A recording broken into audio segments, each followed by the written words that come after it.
Olá, irmão, irmã.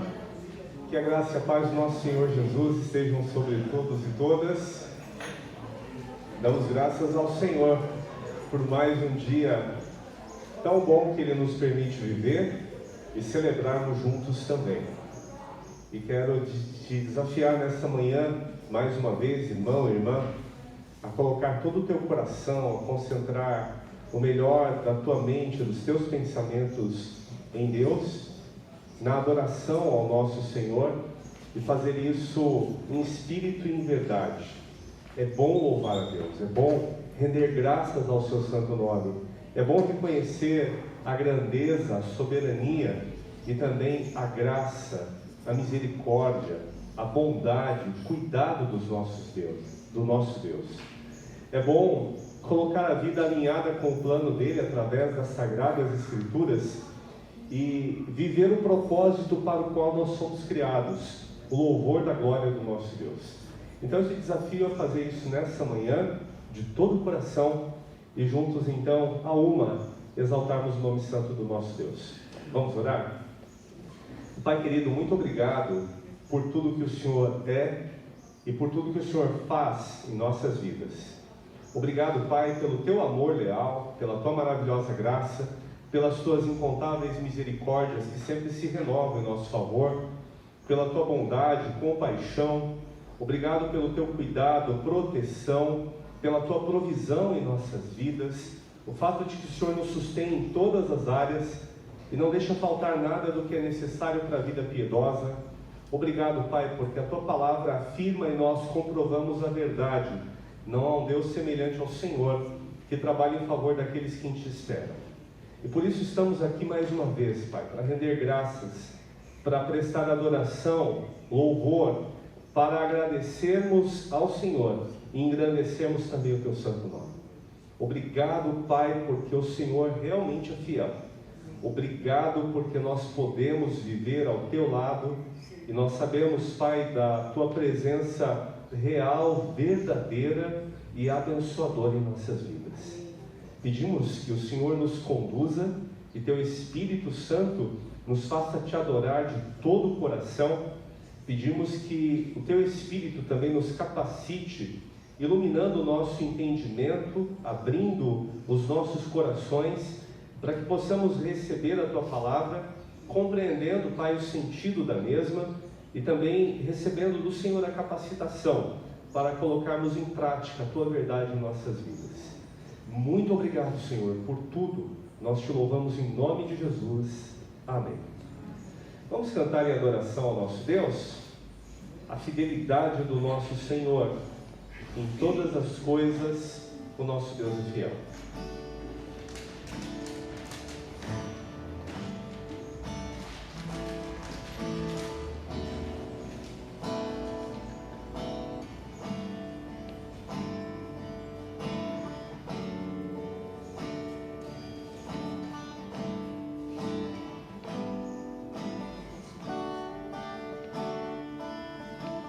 Deus é fiel,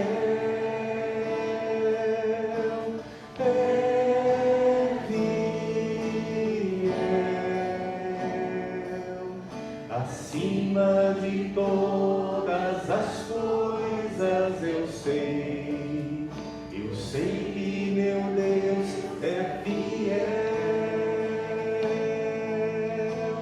Deus é fiel,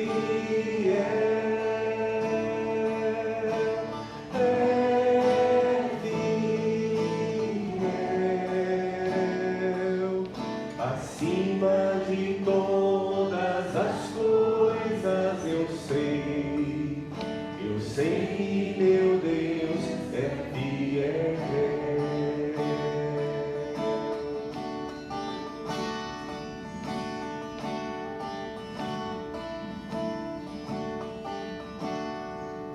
Em meio aos muitos problemas, em meio às lutas sem fim, por entre os muitos dilemas que se apresentam a mim,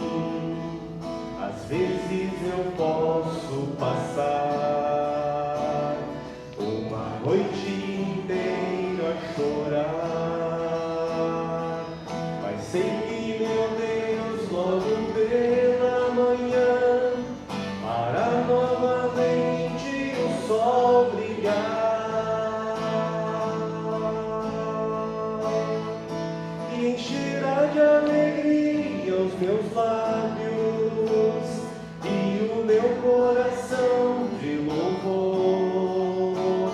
Assim vou descansar, sim, eu vou confiar em seu grande e imenso amor. Deus é fiel,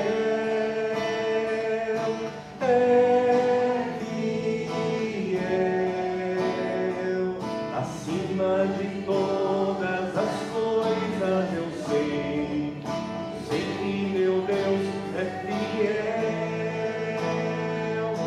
Deus é fiel,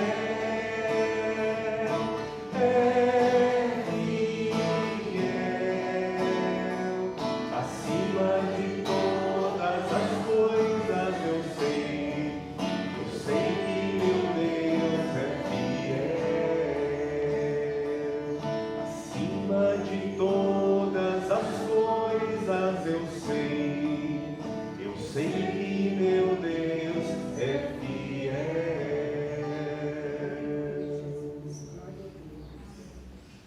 E por essa fidelidade do Senhor, acima de todas as coisas, nós podemos nos chegar a Ele em oração, suplicando que Ele nos abençoe, suplicando que Ele nos dirija, suplicando que Ele receba a nossa adoração.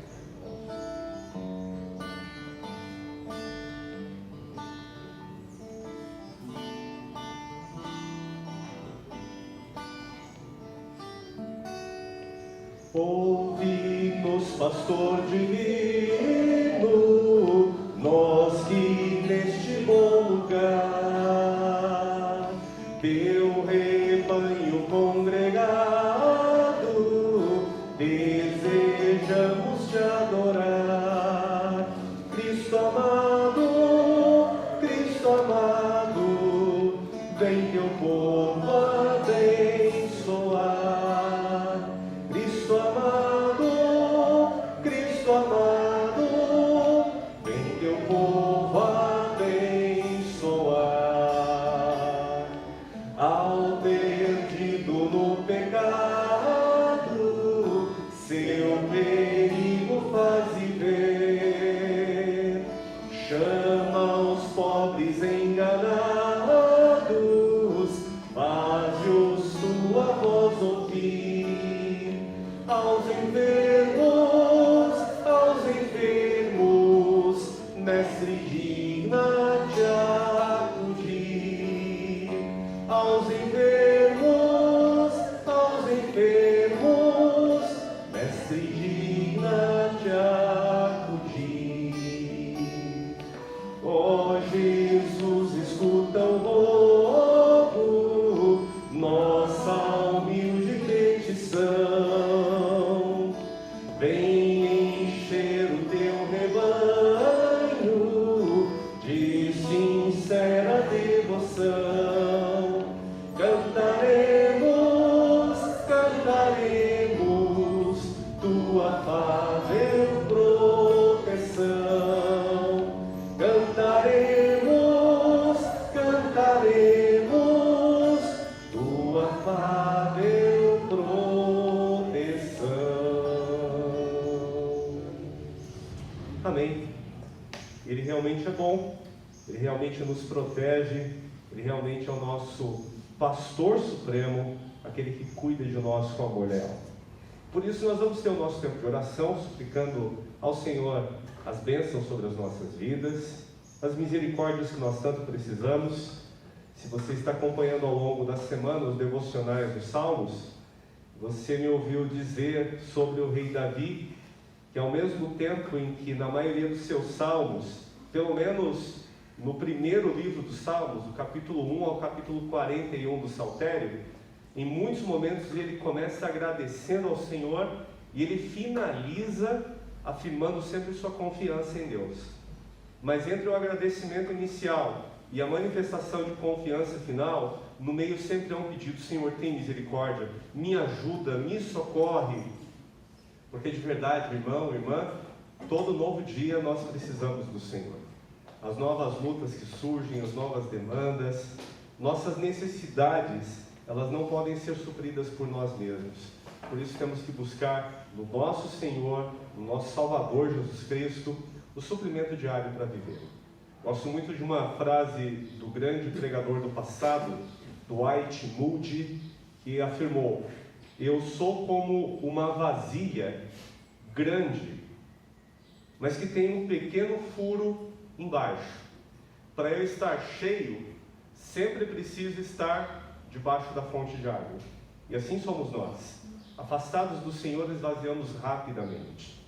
Mas debaixo da fonte de água viva, que é o nosso Senhor Jesus, sempre seremos cheios, completos e satisfeitos. Então vamos interceder uns pelos outros, vamos pedir a Deus a bênção pelos irmãos e irmãs que estão enfermos, vamos também orar sempre pelas nossas famílias. E irmão, irmã, não ignore o fato de que nós precisamos clamar e buscar ao Senhor.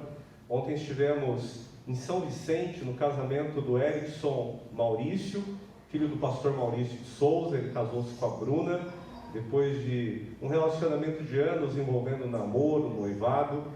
Pudemos compartilhar com eles aquele bom momento de ontem, mas eu enfatizei algo ao longo da celebração. Eles estão se casando numa época em que muitas pessoas estão se divorciando. E por que muitas pessoas estão se divorciando hoje? Alguém vai dizer: bom, a pandemia, com tudo que ela trouxe, forçou as pessoas de ficarem mais em casa, então há uma intolerância maior, os conflitos ficam potencializados. Bom, há sim uma parte de verdade nisso, mas só uma parte. O nosso grande problema é o coração, é sempre o coração. E algo que você e eu já sabemos pelo estudo da Bíblia: sempre que uma pessoa é fiel a Deus, essa pessoa vai ser fiel ao seu cônjuge. Porque na medida em que eu me afasto de Deus e que eu passo a ser infiel para com Deus, olha, eu também passo a ser infiel para com todas as pessoas, e eu termino também me afastando de todas as pessoas. O grande problema sempre está no nosso coração.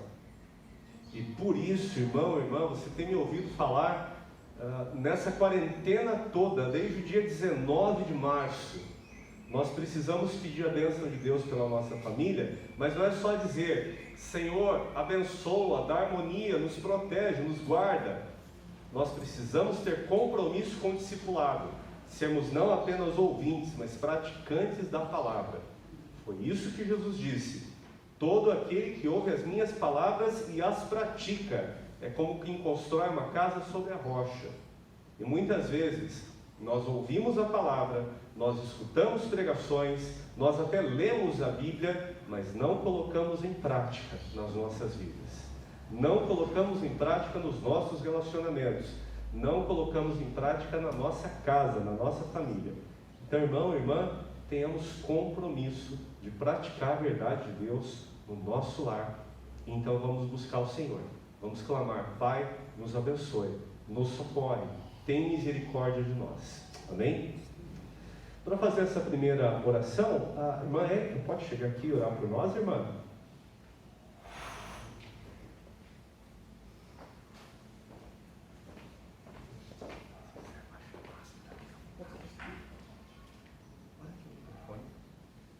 Senhor Jesus, nós te agradecemos, Pai, por essa manhã, esse discipulado, de ensino, que a palavra, Senhor, nessa manhã venha direto aos corações, trazendo transformações através do seu Espírito, Pai. Que nunca falte a tua presença, Senhor. Amém. Que a nossa igreja sempre cresça em Ti, Senhor. Amém. E fique forte muito mais em Ti, Senhor. Muito obrigada, Senhor, por essa manhã, Pai, em nome de Jesus. Obrigada, Senhor. Amém. Amém. Vamos também orar pelos nossos irmãos e irmãs que estão pregando o Evangelho distante de nós, em cidades, em pequenos povoados, vilarejos, em que a maioria de nós nunca vai chegar fisicamente.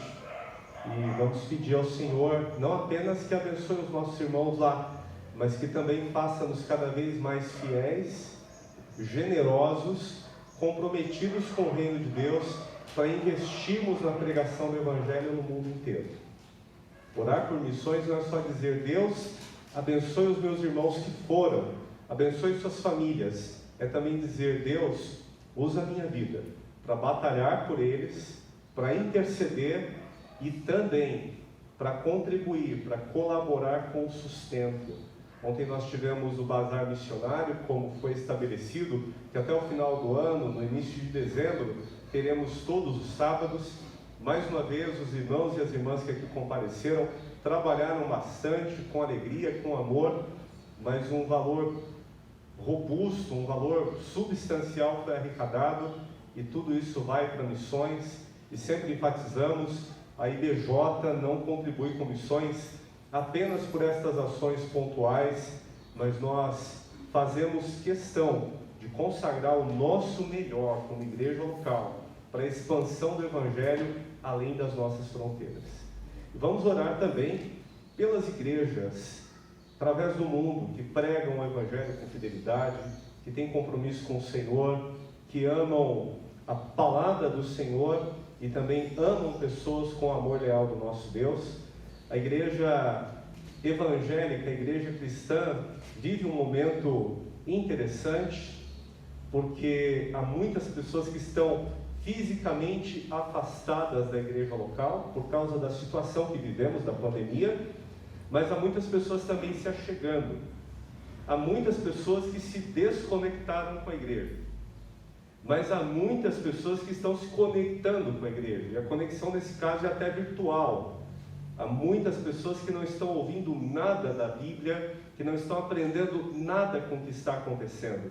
Mas há também, em contrapartida, muitas pessoas que estão crescendo muito, buscando muito ao Senhor, neste momento interessante que estamos vivendo de adversidade. Então vamos pedir que Deus continue abençoando suas igrejas, edificando as nossas vidas, e também vamos interceder pelos irmãos e irmãs que estão afastados da comunhão com o Senhor, da palavra, da comunhão com a igreja, o corpo vivo de Cristo, para que elas sejam mais uma vez alcançadas e recebidas com o amor leal do nosso Senhor. Amém? Sebastião pode fazer essa oração por nós, irmão, por favor? Oremos. Querido Deus e Eterno Pai, mais uma vez te agradecemos por essa rica oportunidade de estarmos aqui presentes, Senhor, de corpo e espírito, Senhor, para te louvar, para te agradecer por tudo que o Senhor tem feito nas nossas vidas, Senhor, por cada membro aqui presente, Senhor. Nós oramos, Senhor, especialmente, Senhor, pelos missionários que estão nos rincões do mundo, Senhor, pregando a tua palavra.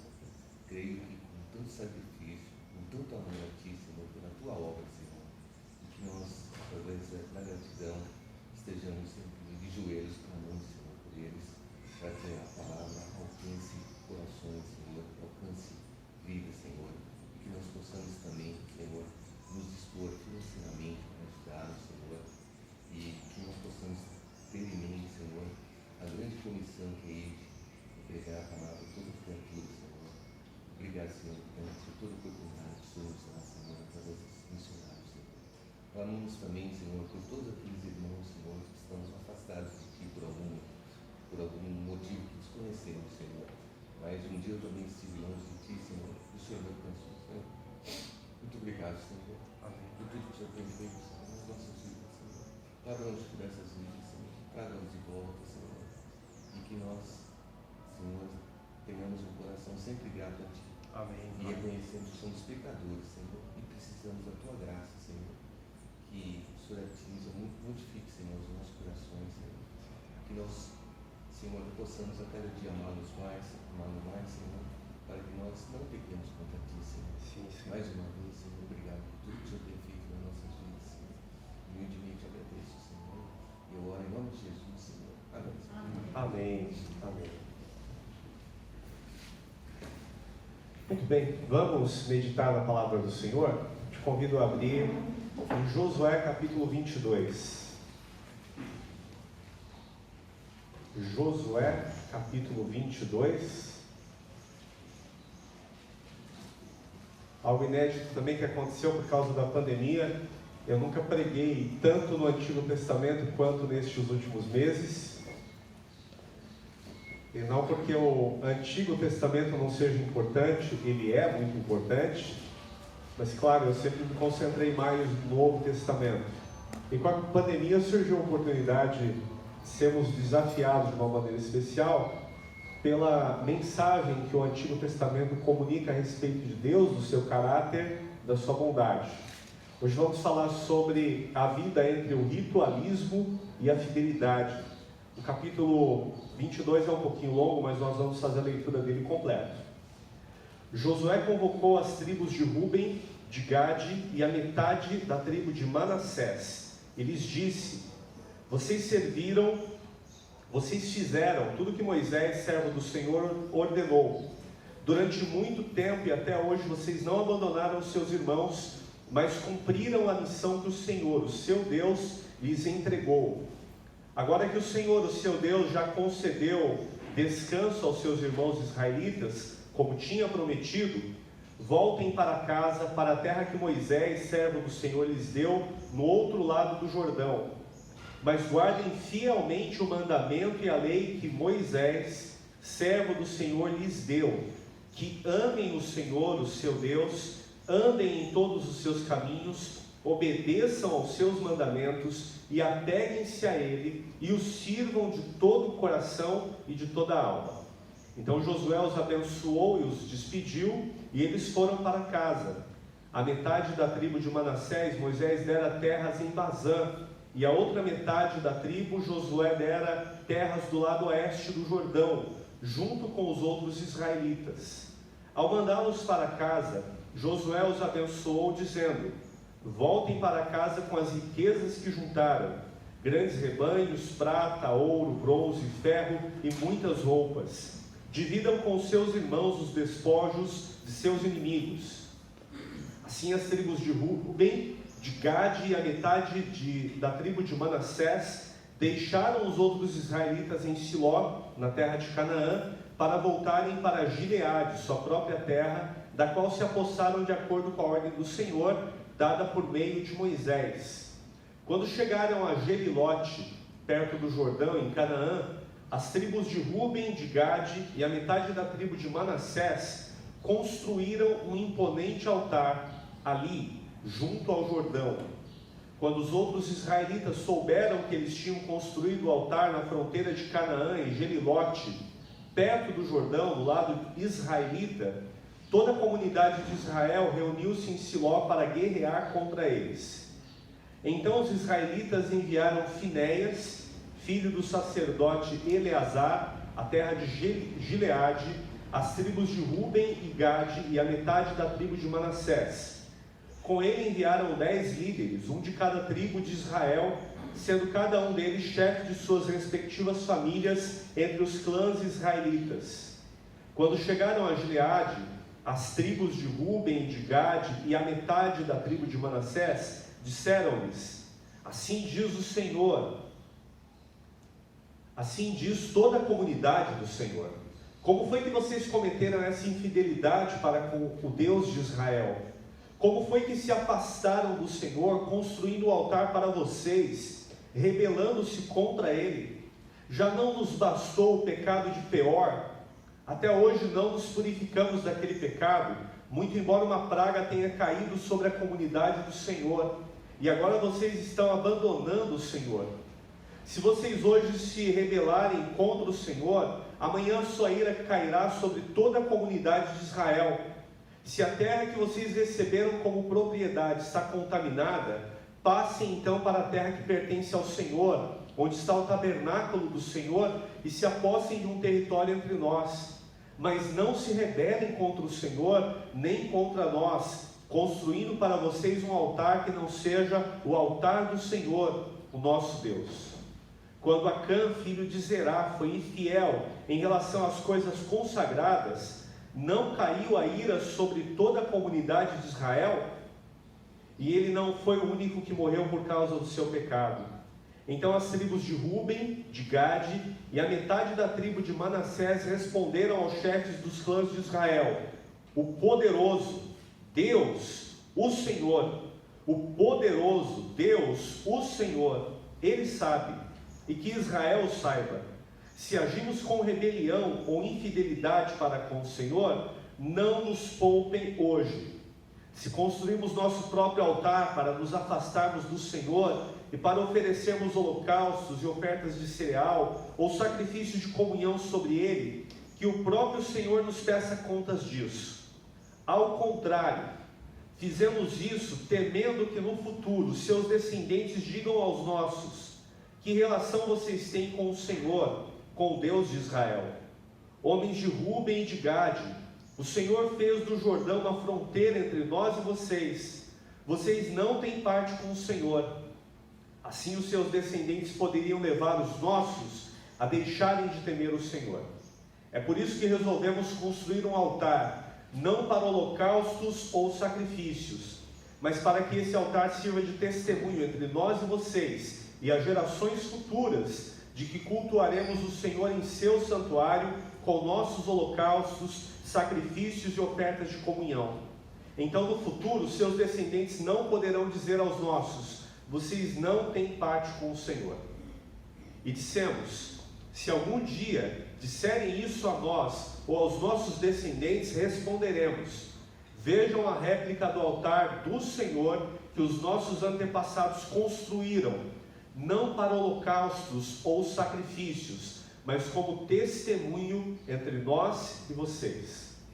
Longe de nós nos rebelarmos contra o Senhor e nos afastarmos dele, construindo para holocaustos, ofertas de cereal e sacrifícios, um altar que não seja o altar do Senhor, o nosso Deus, que está diante do seu tabernáculo. Quando o sacerdote Finéias e os líderes da comunidade, os chefes dos clãs dos israelitas, ouviram que os homens de Ruben, de Gade e de Manassés disseram, deram-se por satisfeitos. E Finéias, filho do sacerdote Eleazar, disse a Ruben, a Gade e a Manassés: hoje sabemos que o Senhor está conosco, pois vocês não foram infiéis para com o Senhor. Assim vocês livraram os israelitas da mão do Senhor. Então Finéias, filho do sacerdote Eleazar, e os líderes voltaram do encontro com os homens de Ruben e de Gade em Gileade e foram para Canaã dar relatório aos outros israelitas. Estes se alegraram com o relatório e louvaram a Deus, e não mais falaram em guerrear contra as tribos de Ruben e de Gade. Os homens de Ruben e de Gileade deram ao altar este nome: um testemunho entre nós de que o Senhor é Deus. Bem, você já deve ter lido essa história algumas vezes. Só que muitas vezes, em muitas situações, nós não compreendemos direito a mensagem que está no livro de Josué.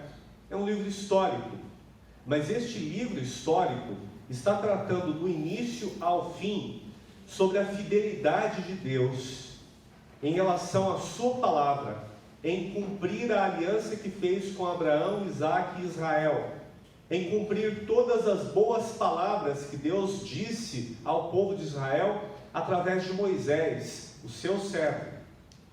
Logo no início do livro, no capítulo 1, depois da morte de Moisés, Deus fala para Josué que ele seria o líder que conduziria o povo à conquista da terra que Deus prometeu. E Deus então renova a sua fidelidade. Josué, assim como eu fui com Moisés, eu serei contigo.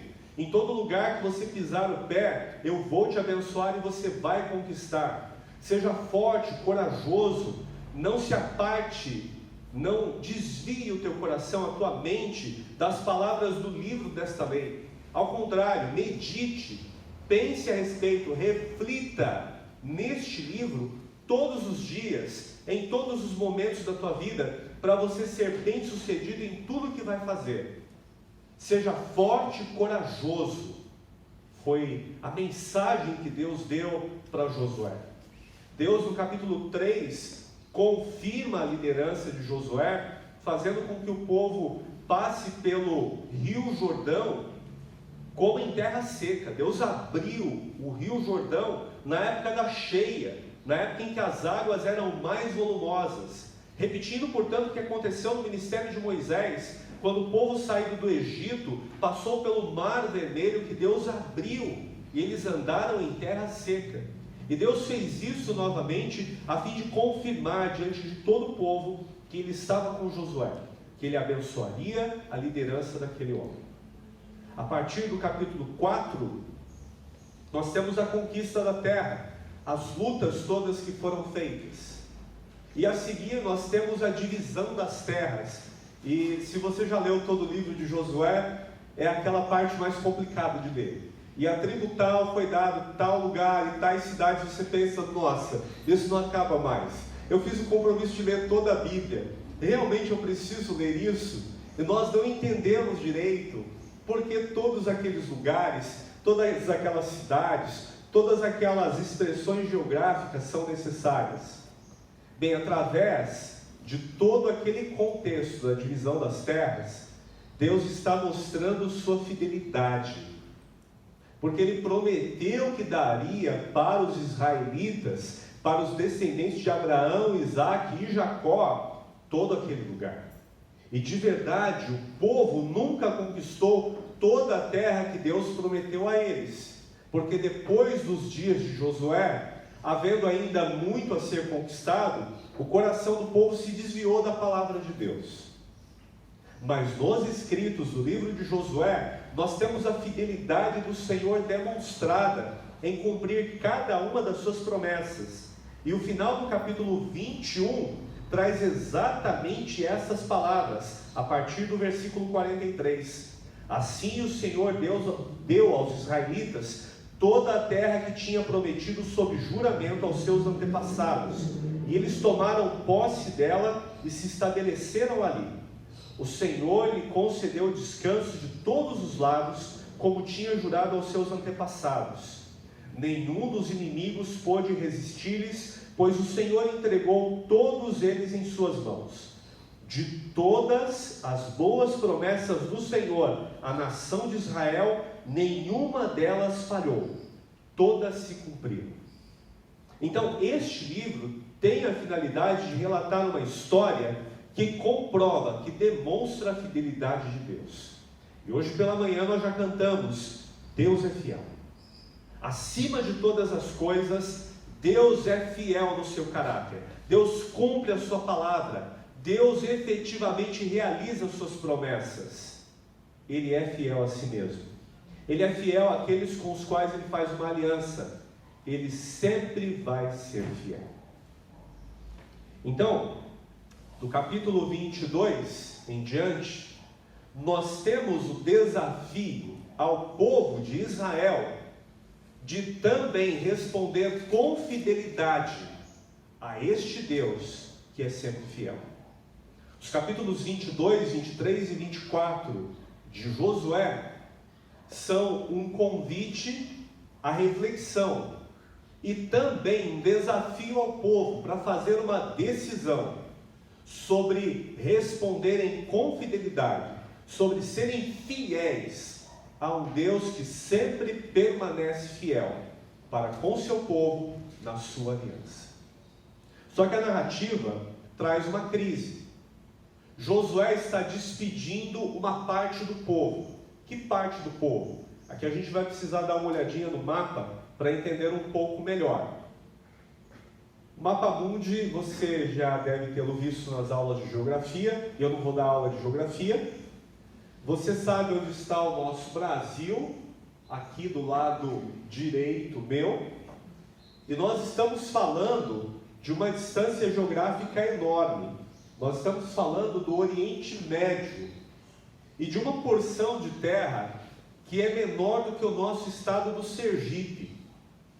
Sergipe tem pouco mais de 21 mil quilômetros quadrados de extensão, e Israel nesses dias tinha menos de 20 mil quilômetros quadrados.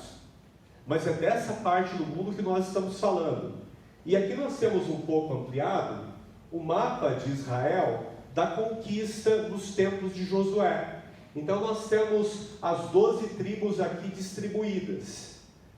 Se você consegue enxergar, aqui embaixo nós temos o Mar Morto, que não é mar, Ele é chamado assim, é o ponto mais baixo da terra, e inclusive há uma característica interessante, você já deve ter ouvido falar, sobre o fato de que quem toma banho no Mar Morto nunca se afoga, porque são as águas com maior densidade de sal no globo terrestre, de modo que é impossível afogar-se lá.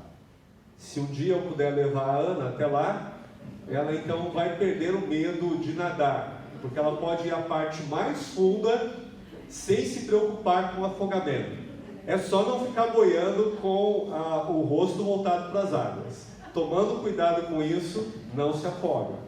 Porque sempre que a gente vai em qualquer água, eu digo para ela, se você estiver preocupada com afogamento, as providências são: levante-se, a água vai ficar abaixo dos teus joelhos, que é geralmente onde ela fica. Bem, o Rio Jordão, que começa lá no norte, vai descendo no Lago de Genezaré e desce até chegar no Mar Morto, faz separação. Do lado oeste, nós temos a Cisjordânia, e do lado leste, nós temos a Transjordânia. Nesse lado leste, que está aqui à minha esquerda, a conquista aconteceu nos dias de Moisés. Deuteronômio capítulo 2 fala a respeito do fato de que Deus ordenou a Moisés fazer guerra contra Og, rei de Bazã, e também contra Seom, rei de Esbom, e conquistar essa terra. E então Moisés deu esta terra do lado direito, do lado leste do Jordão, às tribos de Ruben, de Gade e de Manassés. Manassés tem território tanto na Cisjordânia, no lado oeste, quanto também no lado leste. E você pergunta, por que Manassés recebeu tanta terra assim? Por que Manassés ficou tão rico no meio do povo de Israel? Manassés foi o segundo filho de José. E Deus prometeu que daria porção dobrada de bênçãos a José, o filho mais moço, o filho amado por Jacó, e que fora vendido como escravo ao Egito. José teve 2 filhos, Efraim, que significa esquecimento. Deus me fez esquecer a casa do meu pai. E o segundo filho, Manassés, Deus me tornou rico, Deus me fez próspero. Quando Jacó estava para falecer, José apresentou seus 2 filhos, Efraim e Manassés, para serem abençoados pelo seu pai. Então Jacó cruzou os braços, colocou o braço direito sobre a cabeça de Manassés e o braço esquerdo sobre a cabeça de Efraim. O texto lá de Gênesis 49 fala que José viu que o pai cometeu um erro e tirou a mão direita de sobre a cabeça do filho mais novo, Manassés, para colocar sobre Efraim. E ele então disse: pai, o senhor tem que abençoar mais o meu filho mais velho, Efraim. E Jacó respondeu: eu sei o que estou fazendo, filho. É que o teu filho mais novo vai ser mais rico que o mais velho. E é curioso ver como Deus prefere o mais fraco, o menor. É curioso ver na história bíblica como Deus se importa de mostrar poder e soberania com aqueles que têm pouca consideração. José era o penúltimo filho de Jacó, e ele era odiado pelos irmãos, mas era o mais amado pelo seu pai. Jacó foi o filho mais novo, e no entanto Deus o escolheu e derramou sobre ele as bênçãos, e confirmou nele a aliança feita com Abraão e Isaque. De modo que Manassés então teve porção de terra, tanto na Cisjordânia, o lado de Canaã, que foi conquistado por Josué, quanto na Transjordânia. Ruben ficou do lado leste também, porque ele cometeu um pecado contra o pai dele. Ele deitou-se com uma das concubinas do seu pai, desonrando a cama do seu pai. Provavelmente por isso recebeu a sua porção de terra lá na Transjordânia. Mas bem, você vê que tem um rio que separa então o mesmo povo. E você fala assim: ah, mas um rio não é tanto para separar povos irmanados, povos unidos. Mas você já notou a tendência que nós temos de fazer separação entre nós, ainda que estejamos falando de um espaço territorial tão pequeno? Deixa eu te contar uma breve história a meu respeito. Eu cresci numa rua, e os meus filhos a conhecem bem, que é pequena. Só que há um pequeno vale, uma pequena depressão, e uma rua que faz intersecção, que corta. E naquela pequena rua nós tínhamos uma divisão. Nós éramos a rua de cima, e o outro lado da mesma rua era a rua de baixo. E sabe que os meninos da rua de cima, nós não nos dávamos bem com os meninos da rua de baixo? Era quase uma guerra de moleques. A gente faz essa separação. O ser humano, nós, por causa da nossa natureza humana, depravada, corrupta, temos uma inclinação para ir na direção oposta do plano de Deus. O plano de Deus visa a unidade. E aqui em Josué 22, nós temos uma verdade importantíssima de ser compreendida. A fim de nós termos fidelidade para com o Senhor, a unidade é determinante. Nós não podemos ser fiéis a Deus sozinhos. A fidelidade ao Senhor envolve todo o povo do Senhor. E claro, nós não somos Israel, nós somos a igreja de Cristo. Mas lembre-se que nós estudamos Filipenses, e Paulo insistiu muito na questão da unidade do povo de Deus, do corpo de Cristo. Aos Efésios, capítulo 4, Paulo exorta, Paulo desafia os cristãos a fazerem tudo o que está ao nosso alcance, a nos esforçarmos, a nos desgastarmos com o nosso melhor, com o nosso máximo, para guardar a unidade do Espírito pelo vínculo da paz. Aos Filipenses, uma carta paralela, escrita ao mesmo tempo que a carta aos Efésios, ele fala sobre a necessidade de unidade. Ele desafia os irmãos de Filipos a serem unidos, com base no exemplo de Jesus, com base no exemplo dos servos de Jesus, Timóteo, Epafrodito, o próprio Paulo. E o desafio para a unidade, irmãos, ele é tão importante, porque nós nos separamos, nós nos dividimos, nós nos fracionamos com muita facilidade. Em pequenos gestos, em pequenas coisas. Eu olho para alguém e falo assim: posso sentar do teu lado? A pessoa diz: pode, entusiasticamente. Então eu falo: poxa, acabei de fazer um novo amigo. E fico feliz, e fico alegre, eu começo a desfrutar. Mas então chega uma terceira pessoa: posso sentar com vocês? A conversa está tão boa. Se chegar mais alguém, isso pode atrapalhar, pode interromper, pode tirar o prazer que nós estamos tendo neste momento. Então nós começamos a nos evitar uns aos outros, a nos afastar, a criarmos pequenos guetos, pequenas comunidades internas, as tais panelinhas. Existem panelinhas do bem, eu sei disso, de gente que vai pastorear entre si, que vai cuidar um do outro, cumprir os mandamentos da mutualidade. Nós somos uma igreja relativamente pequena, mas é impossível todos cuidarem uns dos outros permanentemente. O grupo é maior do que o que essa mutualidade, essa convivência mais próxima permite ter, se todos nos juntarmos permanentemente. Concorda comigo? Então é claro, é muito bom quando o pessoal aqui do meu lado esquerdo se une, se junta e fala: vamos comer pizza juntos, vamos orar uns com os outros, vamos ter uma reunião com as nossas famílias, vamos estudar a Bíblia juntos, vamos passar férias juntos, vamos ter lazer juntos. Não há problema nenhum com isso. O problema é quando este grupo aqui, dos irmãos que estão do meu lado esquerdo aqui na frente, dizem: bom, quem está dentro não sai, mas quem está fora não pode entrar. Nós somos aqui o nosso grupo. Então, este grupo começa a fazer suas próprias reuniões, eles começam a tratar dos seus próprios interesses, e eles se tornam um organismo à parte do grande organismo, do grande corpo, que é a igreja de Jordanópolis completa. Então nós criamos rivalidades entre nós e começamos a disputar espaço, disputar poder entre nós. Eu estou usando Jordanópolis não porque isso acontece aqui, apenas como exemplo didático. Acontece em outras igrejas, não aqui. Olha, eu próprio já fui acusado de fazer panelinha aqui na igreja.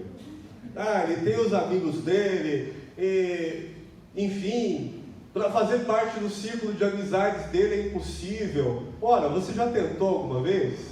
Eu já contei a história da Copa de 2014 aqui no Brasil, que uma família me convidou para assistir o primeiro jogo do Brasil na casa deles. O irmão me disse assim: olha, estou te chamando só por desencargo de consciência, se quiser ir, vai.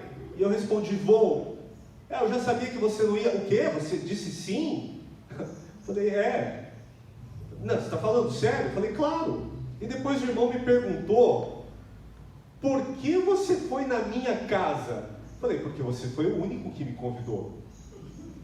O que eu não contei é que depois umas 3 ou 4 famílias, os homens, os chefes da família, vieram conversar comigo, bravos. Pastor, eu soube que você foi assistir um jogo da Copa do Mundo na casa de uma família recém-chegada, porque tinha pouco mais de um ano que eles estavam na igreja. Você nunca foi assistir um jogo da Copa do Mundo na minha casa? Falei: porque você nunca me convidou. Olha, é tão simples.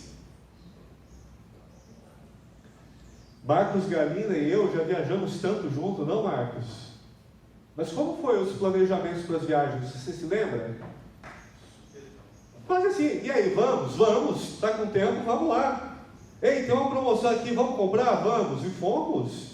É claro, Marcos é meu amigo, é meu irmão, e é um prazer estar com ele, estar com a família, mas de verdade, você não pensa assim: eles fizeram isso tantas vezes porque são um em carne. Até somos, mas assim, já fiz isso com o Rafa também. E aí, vamos para Santa Catarina? Vamos. E numa semana a gente planejou tudo e foi. E aí, porque ele prefere o Rafa? Não, nós somos um corpo, nós somos uma família, e não queremos ser exclusivistas. A fim de nós cumprirmos o plano de Deus, a fim de nós sermos fiéis a Deus, nós dependemos, irmão, irmã, da unidade, de sermos um corpo, de sermos um povo. E é isso que estava em jogo. O texto que nós lemos de Josué 22 fala sobre o fato de que depois que Deus deu descanso do lado oeste do Jordão, na Cisjordânia, Josué despediu o povo de Ruben, Gade e Manassés, que já tinha propriedade, que já tinha terra na Transjordânia, no lado leste do Jordão. Depois que eles derrotaram os inimigos cananeus, Josué despede esse povo da Transjordânia. E Josué reconhece a fidelidade daqueles irmãos. Vocês fizeram tudo o que Moisés, servo do Senhor, ordenou. Durante muito tempo e até hoje, vocês não abandonaram seus irmãos, mas cumpriram a missão que o Senhor, o seu Deus, lhes entregou. Agora que o Senhor concedeu descanso aos seus irmãos, aqui do lado oeste do Jordão, na Cisjordânia, agora que nós já conquistamos essa terra, agora que nós estamos nos assentando, agora que nós estamos construindo a nossa vida e a nossa história, vocês podem atravessar o rio e podem ir para as terras de vocês. E Josué então fala no versículo 5 sobre o que eles deveriam cuidar nas suas vidas: mas guardem fielmente o mandamento e a lei que Moisés, servo do Senhor, lhes deu.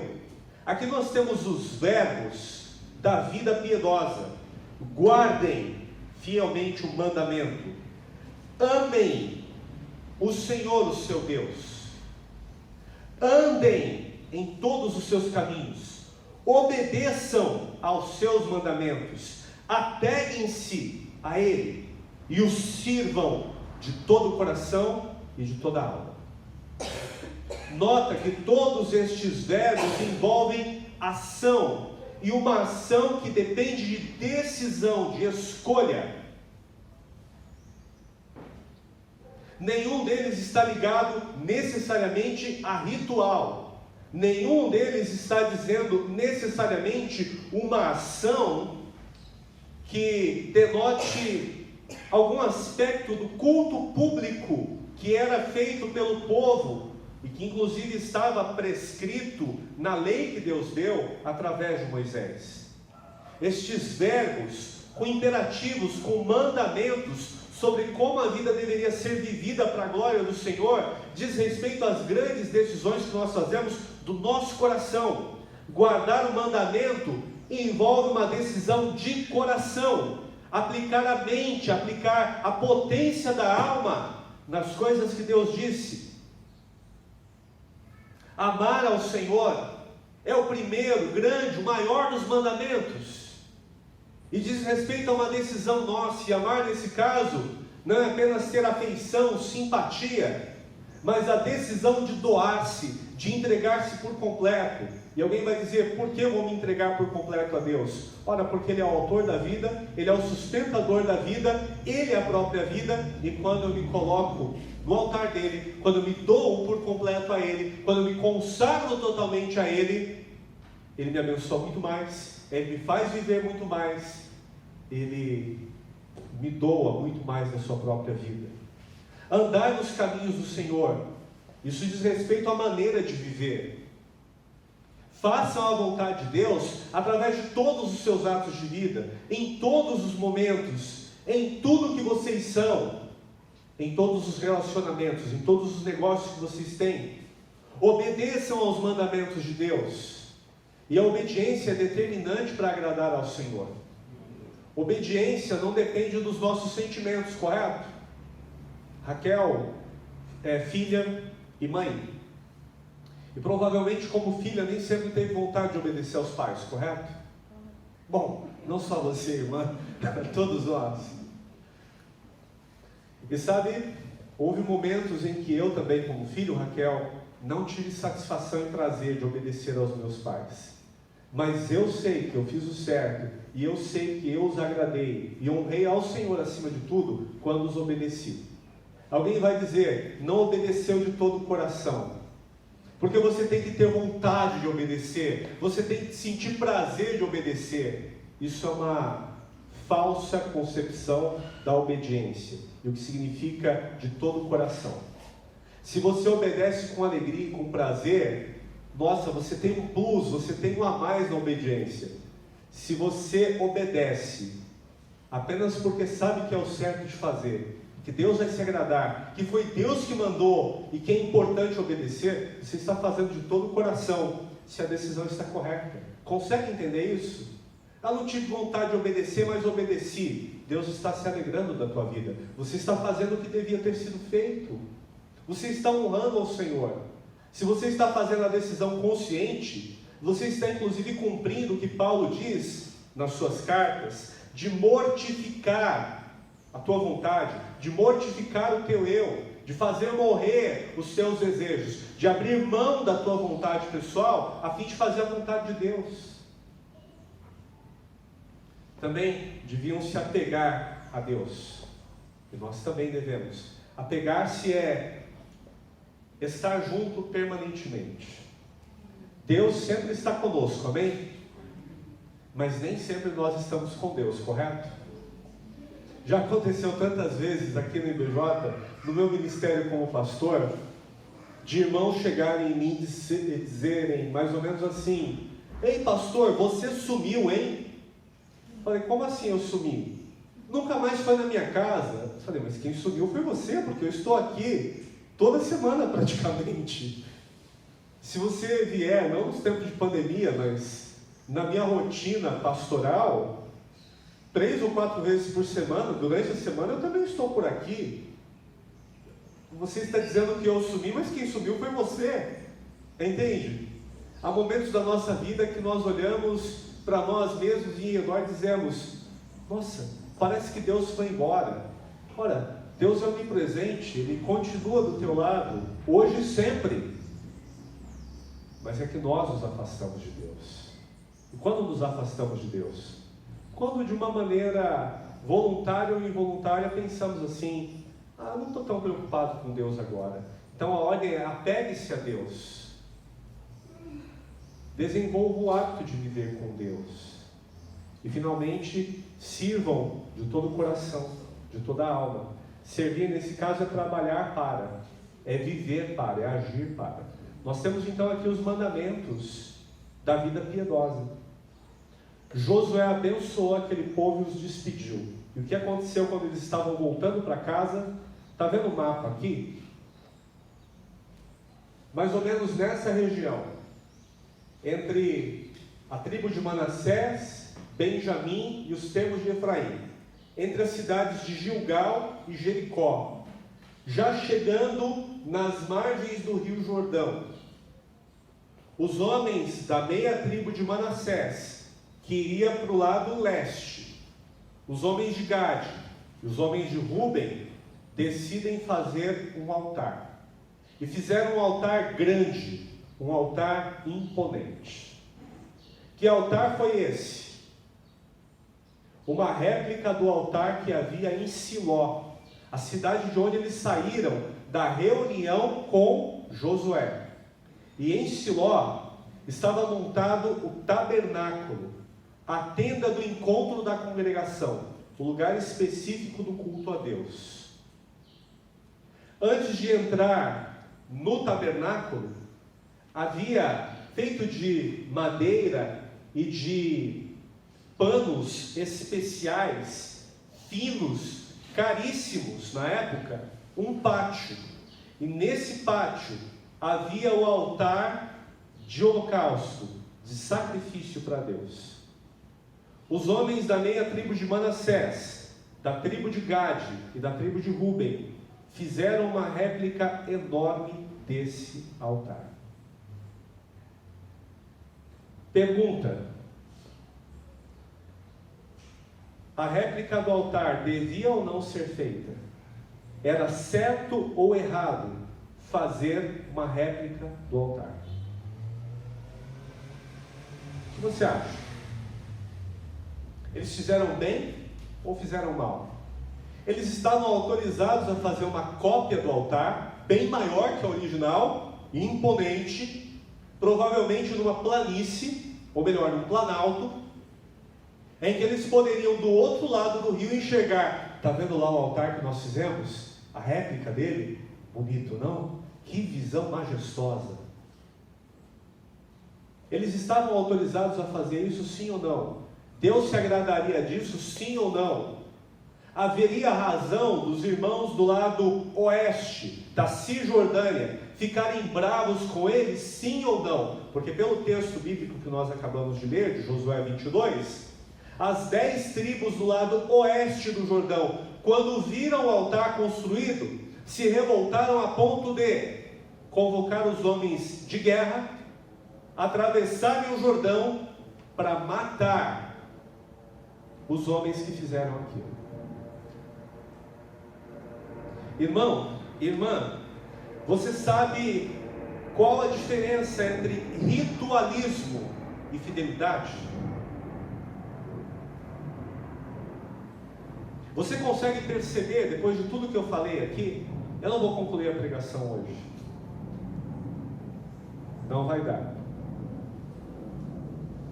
Mas o povo do lado leste do Jordão, da Transjordânia, fez aquele altar sem pedir autorização,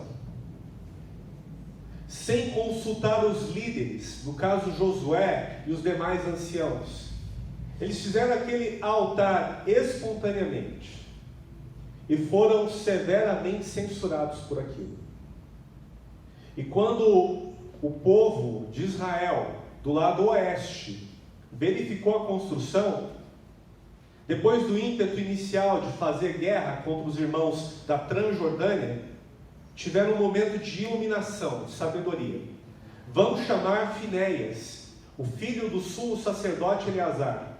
Finéias, em Números 23, 24, já havia tido um ministério, um trabalho determinante para livrar o povo, no momento em que eles estavam pecando na terra da Transjordânia, quando Balaão ensinou Balaque a colocar tentações, a fazer o povo se prostituir E Deus então feriu muita gente do povo, houve uma grande mortandade.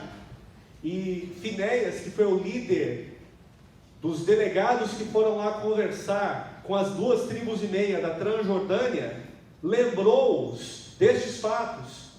Vocês estão loucos? Vocês fizeram um altar aqui para vocês? Vocês não se lembram do que aconteceu em Peor? Nós não nos purificamos totalmente ainda desse pecado. Vocês não se lembram de Acã? Ora, não há muito tempo, 5 anos atrás, nós estávamos aqui, entrando em Jericó, e esse louco do Acã pecou contra Deus, e todos nós fomos punidos por causa do pecado dele. Ele não morreu sozinho por causa do seu pecado. Outras pessoas morreram por conta do pecado dele. Isso aqui, irmão e irmã, tem muito a nos ensinar, mas que nós não vamos pensar sobre hoje. Mas eu quero lançar a ideia. O pecado de um membro do corpo afeta todo o corpo. A dor de um membro do corpo faz todo o restante do corpo sentir dor. É por isso que a Bíblia compara o povo de Deus, a comunidade de fé, a um corpo. Alguma vez você já machucou, dando aquela trombada, ainda que de leve, com o dedo mindinho do pé num canto de parede ou no móvel? Foi só o dedo mindinho do pé. Você conseguiu dormir aquela noite madrugada? Olha, é só o dedo mindinho do pé, isola, ele é pequeno, dorme porque o restante do corpo não foi afetado. É possível de fazer isso? É claro que não. Ainda que somente o dedo mindinho do pé esquerdo tenha sido afetado, tenha sido traumatizado com aquele encontrão com a parede ou com o móvel, você sentiu uma dor lancinante, e depois você ficou sentindo o dedinho mindinho do pé esquerdo latejando durante a madrugada, e você não conseguia dormir. Irmão, irmã, quando a Bíblia fala de nós como povo de Deus, como corpo, acontece a mesma coisa. Eventualmente você não sabe o que está acontecendo com a vida do irmão, e eventualmente nem deve saber, porque aqui ninguém deve ser também policial da vida alheia, ninguém deve ser o tipo de pessoa curiosa, e especialmente fofoqueira, que depois que sabe, ainda sai falando para os outros. Ei, você soube o que aconteceu com fulano? Ah, tem um babado novo. Gente, nós somos um corpo e devemos preservar a unidade desse corpo. E como é que se preserva a unidade desse corpo? Se nós praticarmos em nossas vidas o que o Josué disse que o povo da Transjordânia devia fazer, no versículo 5 desse capítulo 22, irmão, quando eu sei que o Rui tem um problema, eu vou ajudar o Rui dentro de todas as possibilidades que Deus me dá. Se não há nada que eu possa fazer para ajudar o Rui, eu vou pelo menos, e não é pouca coisa, interceder, clamar a Deus, orar pela vida dele. Agora, se é uma coisa que eu não devo fazer, é ficar compartilhando o problema do Rui com os outros. E a gente, até como cristão, faz isso de uma maneira tão curiosa, né? Ô Neide, eu vou falar para você, só para você que é minha amiga, aconteceu um problema, e a Neide vai chegar na Raquel, olha, eu falo só para você, porque me contaram em confiança, eu também confio em você, e sempre vai ter alguém que confia no outro alguém. Daqui a pouco, o que está acontecendo? Olha, está acontecendo algo horrível, de que a vida de pessoas está sendo exposta, e nesse caso, a Neide vai falar assim, o Maurício contou para mim porque ele disse que confia em mim. Mas eu não confio no Maurício, porque se o problema é tão sério, tão grave, ele não devia ter falado para mim, ele devia ter guardado, porque provavelmente se um dia eu tiver um problema e contar para o Maurício, o que o Maurício vai fazer? Vai contar para uma outra pessoa que supostamente me confia. Só que ela esqueceu que ela contou para a Raquel, e a Raquel também, puxa vida, eu não posso confiar exatamente na Neide, porque ela ouviu um problema de uma outra pessoa e contou para mim. Claro, ela disse, contou para mim porque confia em mim. Mas o dia que eu tiver um problema, o que a Neide vai fazer? Provavelmente ela vai contar para outra pessoa que ela também confia. E a Raquel esqueceu que ela também falou para outro. Daqui a pouco, o que está acontecendo? A pessoa que está vivenciando a dor, o sofrimento, o problema da vida, com as suas vísceras expostas, vai sentir-se como? Como você se sentiria? Entende? Eu estou citando um exemplo, eu poderia citar dezenas de outros, que não envolvem necessariamente maledicência, mas o fato é que o problema de um afeta o corpo todo. Sabendo você disso ou não, afeta. E o povo deveria manter a unidade. Aqui em Josué 22, a unidade estava ameaçada porque um altar foi construído. E quem construiu o altar, supostamente não tinha autorização para fazer. E o fato de construir o altar gerou uma interpretação, correto? Porque Manassés, Gade e Rúben fizeram esse altar. Por quê? O que os irmãos da Cisjordânia, do lado oeste do Jordão, pensaram sobre o altar? Acabaram de sair do nosso meio e já estão pecando contra Deus. Eles não querem servir ao Senhor na tenda do encontro, no tabernáculo. Eles deveriam vir aqui 3 vezes por ano para celebrarmos juntos. Que eles devem ter pensado: vamos fazer só metade da viagem. Vamos criar o nosso altar aqui, que a gente não precisa ir tão longe. Vamos fazer o nosso próprio culto a Deus do nosso jeito. O povo do lado oeste do Jordão estava julgando os irmãos que fizeram o altar na divisa, que fizeram o altar às margens do Jordão como infiéis, como profanos.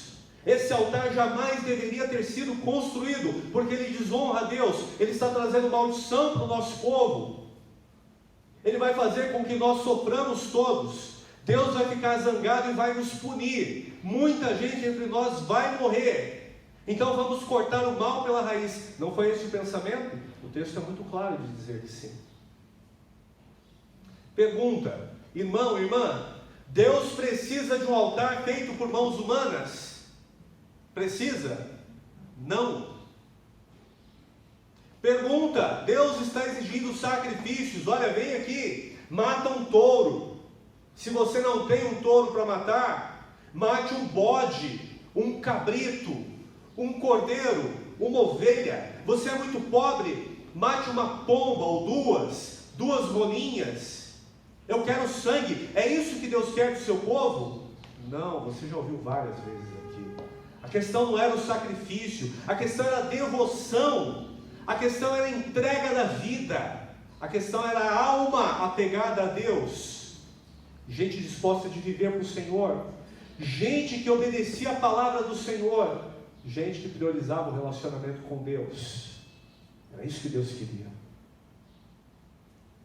Aquele altar não se encaixava no ritualismo. Então Finéias vai ao povo da Transjordânia e pergunta: o que foi que vocês fizeram? E o povo então invoca o nome do Senhor, versículo 22. O poderoso Deus, o Senhor, Elohim, Yehová. Eles chamam a Deus pelos seus 3 nomes mais conhecidos: o Todo-Poderoso, Elohim, o Senhor, Yehová, o Deus grandioso, o ser em si, o Eu Sou. Eles repetem os 3 nomes de Deus 2 vezes e dizem: julgue o Senhor. Se nós estamos com alguma culpa, se nós fizemos a réplica desse altar por algum pecado do nosso coração, por desobediência a Deus, que o próprio Deus não nos poupe. Mas nós vamos explicar por que fizemos. Porque vai chegar um dia que vocês vão olhar para o lado leste e dizer: eles não deviam viajar para cultuar a Deus aqui conosco. Eles não têm parte no nosso culto. Eles não são dignos de trazerem sacrifícios para o nosso tabernáculo. Então, pelo medo de serem esquecidos, desprezados pelos irmãos, o que eles fazem? Uma réplica colossal do altar do tabernáculo. E dão nome: ele é testemunho entre nós de que o Senhor é Deus. Nós fizemos isso para que no futuro, quando seus descendentes olharem para o lado leste e disserem: o povo do outro lado do Jordão não é parte do nosso povo, nós vamos apontar para o altar e dizer: vocês já viram algo parecido com isso? Quem fez foram os nossos antepassados, que viram esse altar porque participavam do culto a Deus lá no tabernáculo. E essa é uma prova de que nós somos povo com você. O triste dessa história é que o altar não foi feito por pecado. Não havia autorização para fazer aquele altar. Mas o próprio Deus não ficou zangado com aquilo. Ou ficou entristecido, porque o altar foi feito pela preocupação que Rúben, Gade e a meia tribo de Manassés tinham de serem desprezados, de serem esquecidos pelos seus próprios irmãos.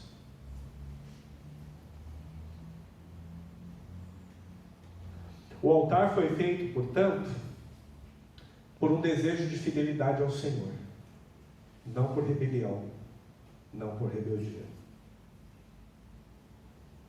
Mas a motivação para criar, para construir o altar, ora, ela é que realmente traz um grande problema. Aquele altar deveria ser feito? De verdade a resposta é não. Porque os irmãos da Transjordânia nunca deveriam ficar preocupados de serem desprezados e esquecidos pelos irmãos da Cisjordânia. Concorda comigo? Irmãos, até hoje nós estamos fazendo altares entre nós, sabe? Eu me recordo, anos atrás, que eu tive problemas aqui na IBJ por causa de uma foto. Fomos fazer uma visita, a família que fomos visitar tirou uma foto com a minha família e publicou em rede social. Foi o caos. E muita gente: por que você vai visitar essa pessoa e não a mim? Calma, gente, é só marcar, a gente vai. Não tem problema de visitar todo mundo. Tem a questão do tempo, mas é só a questão da gente se organizar. Aí chegaram na família que tirou a foto. Por que vocês tiraram foto com a família do pastor? E a resposta foi: para se um dia o pastor esquecer da gente, a gente falar assim: olha, tá vendo? A gente já teve momentos juntos. Nós estamos preocupados e inseguros de sermos esquecidos, de sermos desprezados por aqueles que são membros do nosso próprio corpo, por aqueles que são a nossa família, a casa de Deus. Vou parar por aqui hoje, mas eu acho que você já entendeu algumas coisas, que não na semana que vem, se Deus nos der o tempo e a vida, no dia 25 de outubro, eu retomo esse texto aqui para a gente concluir. O fato é, Deus não quer ritualismo. A questão não é ter altar ou não ter altar. A questão que Deus exige é a fidelidade. Só que para nós termos fidelidade para com Deus, é imprescindível termos unidade entre nós, como o povo de Deus. Meu irmão, minha irmã, se esforce por essa unidade. Batalhe por esta unidade. Enfrente o pecado que nos rodeia tão de perto, dependendo da graça. E em nome de Jesus, vençamos o pecado com o poder que há no sangue de Jesus para manter a unidade do corpo. Não despreze, não se esqueça do seu irmão, da sua irmã. Vamos nos honrar como corpo para a glória do nosso Deus, por fidelidade ao nosso Deus, amém? Pai querido, obrigado pela tua palavra viva e eficaz. Pedimos que o Senhor aplique no nosso coração e nos ajude, Pai, a sermos fiéis porque o Senhor é um Deus fiel. E Pai, a Tua palavra em Josué 22 nos desafia a buscar este caminho de fidelidade ao Senhor através da unidade com o Teu povo. E Senhor, como isso é difícil em muitos momentos para nós. A nossa natureza pecaminosa nos afasta, nos faz sermos dissidentes, facciosos. Senhor, pelo poder que há no sangue de Jesus, pela ação do Teu Espírito Santo, ajuda-nos a termos unidade no Senhor. E assim sermos fiéis para a glória do Teu santo nome. É a nossa súplica em nome de Jesus. Amém. Deus abençoe, meu irmão, minha irmã. Vai na paz do Senhor. Amanhã às 8 horas da noite a gente se encontra virtualmente no devocional. Sábado, dia 17, às 19 horas, estaremos reunidos aqui, celebrando 42 anos da IBJ. Você está convidado, convidada. Domingo também, dia 18, às 10 e às 17 horas. Com uma diferença: nós não vamos ter o mesmo culto às 10 e às 17 horas. Então, se você quer chegar nos dois, a gente vai tomar todo o cuidado. Estamos na fase verde do Plano São Paulo, podemos usar 60% do espaço. Então, claro, nós não vamos deixar os bancos como sempre deixamos, mas vamos aumentar o espaçamento e criar mais vagas. Todos são muito bem-vindos e bem-vindas. Vai na paz do Senhor, Deus te abençoe.